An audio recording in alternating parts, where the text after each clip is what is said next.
La por és una sensació que no és divertida, però ha ajudat els nostres antepassats a sobreviure en diferents situacions.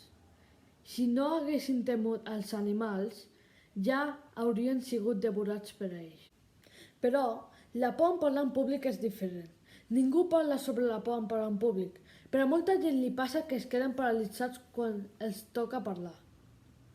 Però jo estic aquí per ajudar-vos i ara us donaré uns trucs que us faran millorar molt i molt ràpid. Coneix bé sobre el tema del que estàs parlant. Com més entenguis del tema i més t'interessi aquest tema, menys probabilitats tindràs de cometre un error o perdre't. I si et perds, podràs recuperar-te fàcilment.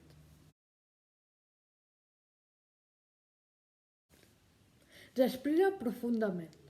Això pot ser molt relaxant. Inhala lenta i profundament 2 o més vegades abans de pujar a l'escrada i durant el discurs.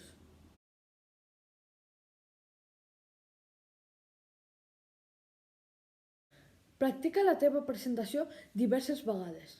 Fes la teva presentació davant d'algunes persones amb les que estiguis còmode i també demana-lis per els seus comentaris.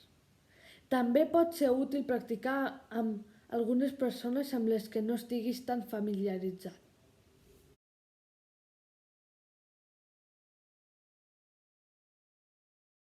Organitza't.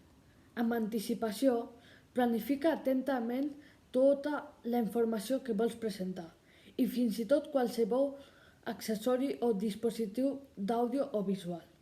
Com més organitzat estiguis, menys nerviós et sentiràs.